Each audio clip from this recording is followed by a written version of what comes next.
Selamat pagi semuanya. Semoga kalian dalam keadaan baik dan sehat sehingga bisa mengikuti pelajaran ATK pada pagi hari dengan baik. Saya akan menjelaskan cara mengerjakan tugas 9 yang sudah saya kirim beberapa minggu lalu. Soalnya seperti ini. Sebuah tangki berisi 10.000 kg larutan jenuh NaHCO3 atau natrium bikarbonat pada suhu 60 derajat Celcius. Jika dikehendaki untuk mendapatkan 500 kg kristal NaHCO3 tanpa air, ini kristalnya itu tanpa air atau kristal unheated namanya, dari larutan tersebut, sampai suhu berapakah larutan harus didinginkan? Dari soal ini juga disediakan tabel kelarutan pada suhu 60 sampai 10. Misalnya ini pada suhu 60 derajat Celcius, kelarutan natrium bikarbonat itu adalah 16,4 gram NaHCO3 per 100 gram H2O. Pada suhu 50 misalnya, ya berarti 14,45 gram NaHCO3 per 100 gram H2O. Ini angka-angka untuk kelarutan itu satuannya ini. Kalau di soal ini NaHCO3 ya ini kelarutan untuk NaHCO3. Nah, untuk senyawa yang lain tentu saja kelarutannya juga lain. Nah, lalu penyelesaiannya bagaimana? Jadi pada suhu 60 derajat Celcius ini adalah larutan jenuh. Kondisi awalnya pada suhu 60 derajat Celcius. Di dalam larutan itu mengandung solut yang namanya NaHCO3 dan air sebagai pelarut. Ini satu tangki, satu wadah berisi larutan natrium bikarbonat atau NaHCO3 pada suhu 60. Nah, kemudian diturunkan suhunya sampai suhu berapa? Ini yang ditanyakan ya, sampai suhu berapa supaya didapatkan kristal tanpa air tadi sebanyak 500 kg. Jadi sebetulnya ini dalam satu wadah juga, bukan lalu menjadi 3 wadah dalam satu wadah, hanya ketika awal itu suhunya 60, kemudian didinginkan suhunya menjadi berapa, lalu karena kelarutannya berkurang pada suhu yang rendah, ini kita lihat. Pada suhu semakin rendah, ini kelarutannya itu semakin berkurang, semakin kecil angkanya. Karena diturunkan suhunya, maka akan terbentuk kristal. Kenapa bisa terbentuk kristal? Karena kelarutannya berkurang. Itu ya. Kelarutan berkurang atau daya larutnya berkurang, dengan sendirinya akan ada solut yang tidak larut atau muncul kristal. Itu proses kristalisasi seperti itu terjadinya. Jadi pertanyaannya adalah suhu, bukan banyaknya tapi suhunya. Suhu sampai suhu berapa larutan itu harus didinginkan supaya mendapatkan kristal sebanyak 500 kg. Karena kondisi awal larutan jenuh 60 derajat Celcius, kita dapat menghitung komposisi larutan jenuh pada kondisi ini. Dari mana? Yaitu dari data kelarutan ini tadi. Nah, ini kelarutan kan pada suhu 60 16,4 gram NaHCO3 per 100 gram H2O. Ini bisa dibuat menjadi sebuah komposisi 16,4 gram NaHCO3 per, nah kalau komposisi itu adalah banyaknya solut misalnya per larutan itu terdiri dari solut dan pelarut. Komposisi suatu larutan itu adalah menyatakan banyaknya solut dalam suatu larutan. Nah, larutan itu terdiri dari pelarut sebanyak 100 gram dan pelarut itu sendiri yaitu 16,4. Komposisinya menjadi 0,141 atau kalau dinyatakan dalam persen menjadi 14,1% NaHCO3. Karena hanya terdiri dari NaHCO3 dan H2O, dengan sendirinya H2O-nya ya 1 dikurangi 0,141 yaitu 0,859 atau 100 dikurangi 14,1 yaitu 85,9% kalau dinyatakan dalam persen. Jadi komposisi itu bisa dinyatakan dalam fraksi seperti ini 0, maksimalnya adalah 1, atau dinyatakan dalam persen, berapa persen sampai maksimalnya 100%. Itu cara menyatakan komposisi. Nah, diketahui di soal bahwa larutan jenuh pada suhu 60 derajat Celcius itu adalah 10.000 kg ini sebagai basis. Di kondisi awal, larutan itu sebanyak 10.000 kg. Jadi 10.000 kg itu larutan. Larutan itu terdiri dari zat larut atau solut yaitu NaHCO3 dan pelarut yaitu H2O. Komposisinya ini tadi sudah dihitung. Kemudian di kristal itu hanya mengandung NaHCO3 karena tidak mengandung air. Karena ini kristal anhidrat, kristal tanpa air.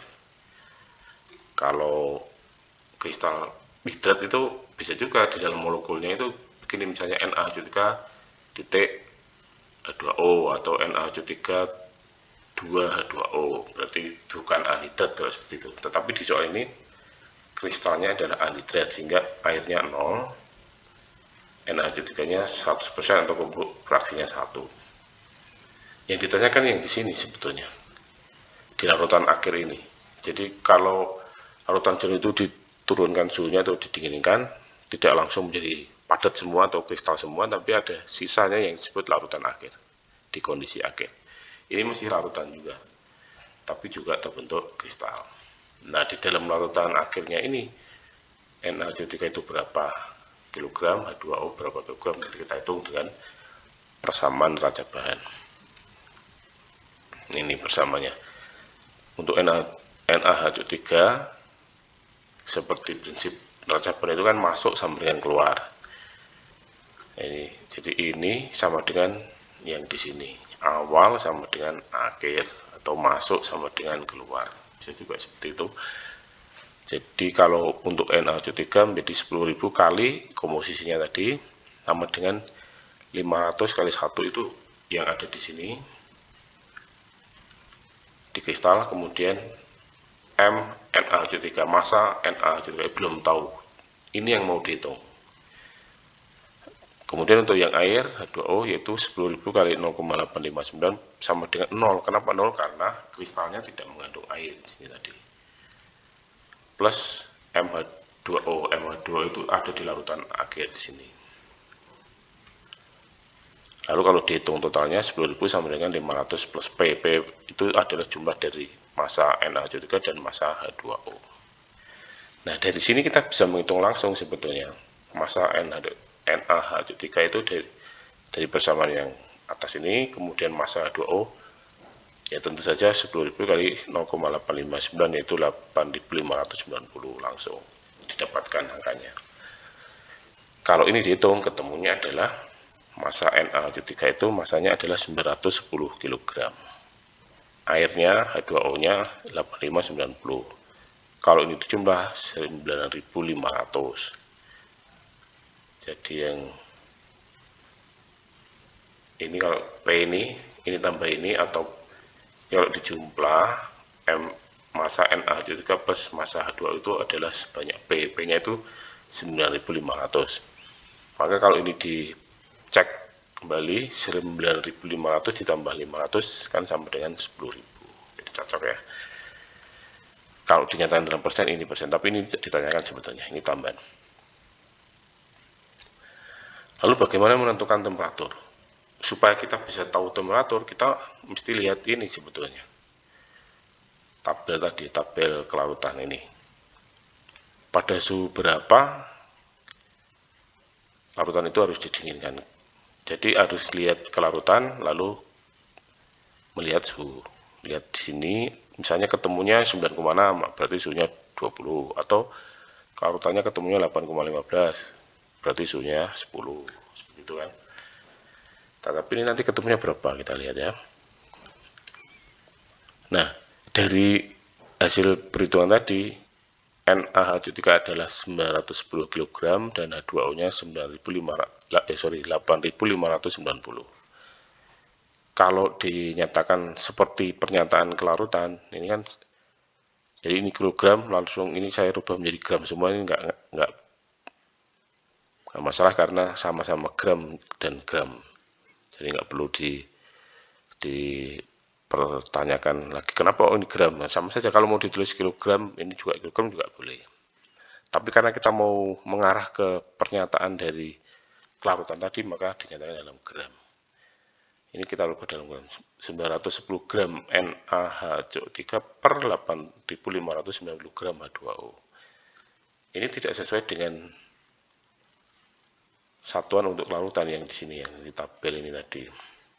Nah, harusnya kan gram NaHCO3 per 100 gram H2O. Sedangkan hasil perhitungan kita itu ketemunya adalah 910 gram NaHCO3 per 8.590 gram H2O. Ini harus dirubah menjadi berapa gram NaHCO3 per 100 gram H2O. Nah, ternyata kalau ini supaya ini menjadi yang 100 angkanya, yang ini 8.590 itu dibagi 85,9. Dan yang di sini juga dibagi 85,9 ketemunya 10,6. Sekarang kita lihat di tabel apakah ada 10,6. Kelarutan 10,6 itu suhu berapa ya? Coba kita cek. Nah, ini 10,6 suhunya berapa? Oh, ternyata tidak ada.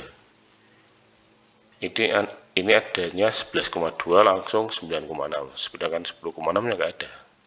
Harus suhu berapa? Nah, kalau menemui kasus seperti ini, maka penyelesaiannya adalah dengan menggunakan teknik interpolasi. Ini menentukan suhu dengan cara interpolasi. Yang diketahui tadi kan pada suhu 30 kelarutannya 11,2, pada suhu 20 9,6. Sedangkan pada kelarutan 10,6 suhunya berapa? Nah, ini dicari dengan cara interpolasi. Sebetulnya ini cuma perbandingan selisih aja nih. 30 dikurangi T dibagi 30 kurangi 20. Ini kita tulis di sini. Sama dengan yang sebelah kanan. 11,2 kurangi 10,6 dibagi 11,2 kurangi 9,6. Nah, ini penyelesaiannya dengan perkalian silang. Ini saya kira nggak perlu saya jelaskan, ini bisa diselesaikan. Ketemunya adalah 26,25 derajat Celcius. Nah, sudah diketahui suhunya dan sudah terjawab pertanyaan dari soal tadi. Begitu untuk latihan soal yang atau tugas yang ke-9.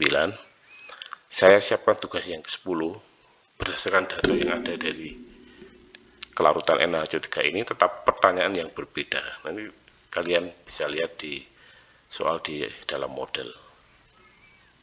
Selamat pagi, selamat melanjutkan tugas, mengerjakan tugas dan melanjutkan aktivitas belajar berikutnya. Tuhan memberkati.